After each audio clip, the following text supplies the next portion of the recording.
And now I'm just gonna give everything a mix.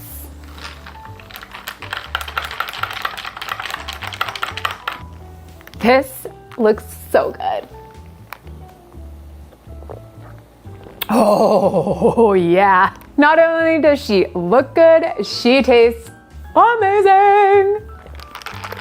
It's summertime in a glass.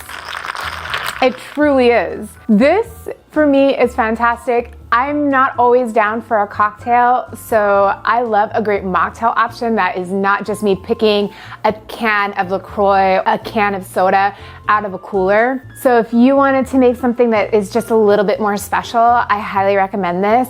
But if you are somebody who wants to make this into a cocktail, a little bit of gin or a little bit of vodka would pair really nicely with this soda. You know your girl loves a garnish, lemon slice, and because I have them, why not an edible flower? Cheers.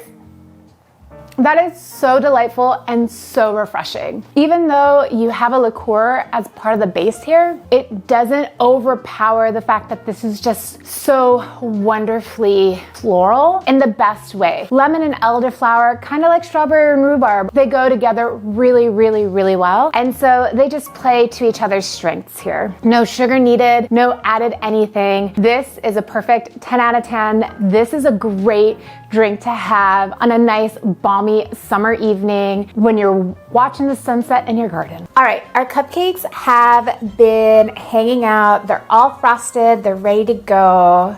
Let's dive into this and let's try one. This reminds me of being in my 20s. When I was younger, this was like my go-to on St. Patty's Day. I'm a bit older now. Don't do this as much, if that ever. What I love about this cupcake is that it has all these flavors of the spirits that we use, but none of that overarching harshness. So you have this like really mellow, very moist, very enjoyable, pleasant cupcake that you're indulging in. And on a holiday that is quintessentially for Americans, all about like going to the pub, this one hits. It's fun, it's playful, it's a bit whimsical. This cupcake is everything that it says that it does on the tin. Absolutely scrumptious. Now these are fully edible flowers. These are violas. You can grow them. They're super easy flowers to grow. They're also perennials, so they come back year on year. Or other options for edible flowers, if you're gonna go this route, marigolds, nasturtiums, pansies are also really great. I do not recommend anything that has like a super heavy allium bite, like a chive blossom. I'd stay away from a chive blossom. But yeah, this just makes our cake fun and summery and festive, and edible flowers, in my opinion, are one of the easiest ways to make anything look cheerful. I think I may have added too many flowers now. Let's cut into this. I've gone ahead and sliced up some slices of our cake. Let's give this a try. I'm so excited.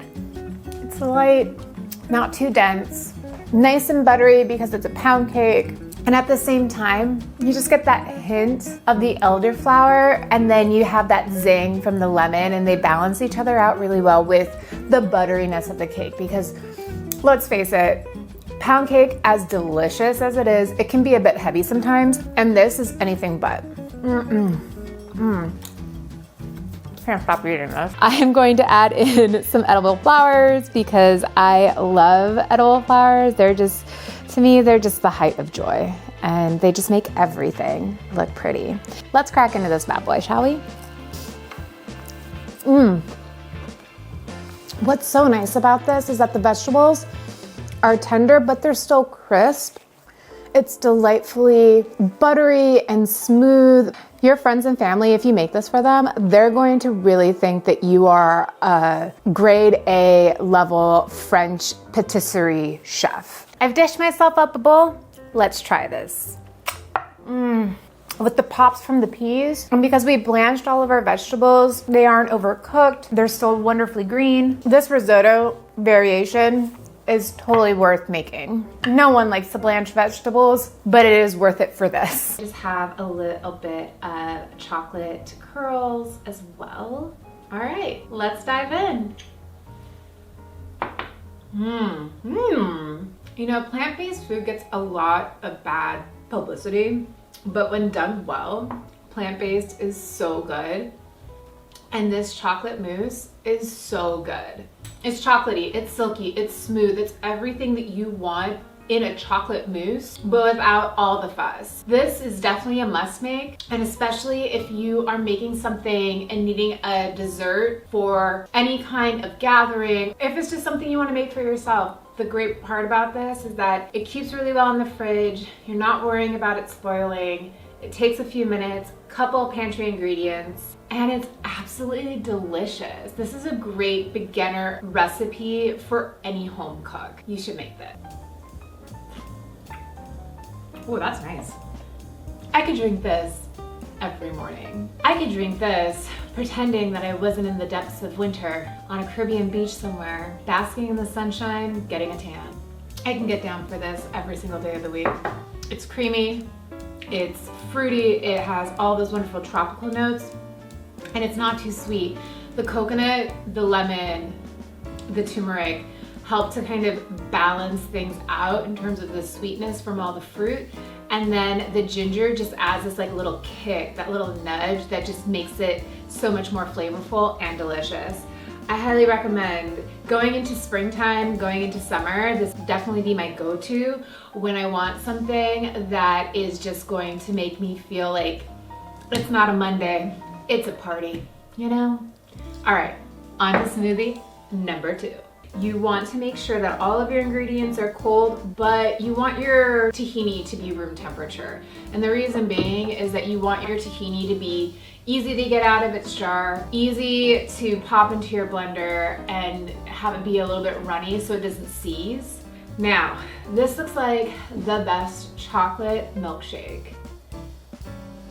Bottoms up. This is what coffee breakfast smoothie dreams are made of. A swirl here, you can see we're getting that ripple.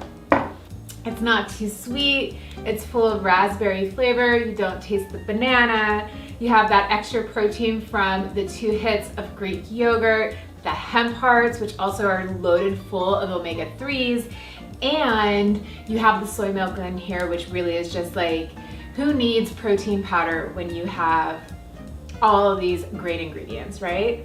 I've reserved like the prettiest of all of my strawberries that I picked up from the market, and I'm just gonna pop them on the side here for my cutesy little plate. All right, let's tuck in and try this, shall we?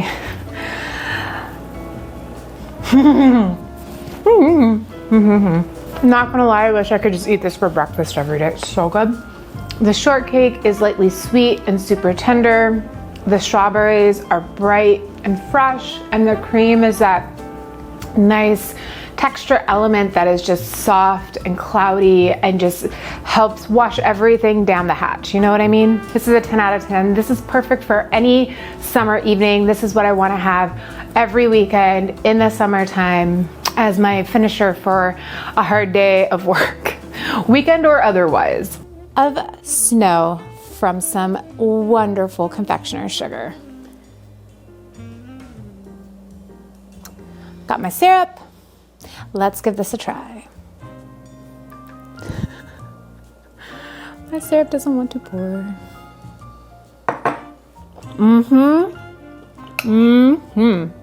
This is so yummy. You have a nice bit of crunch, just a little bit from the cornmeal.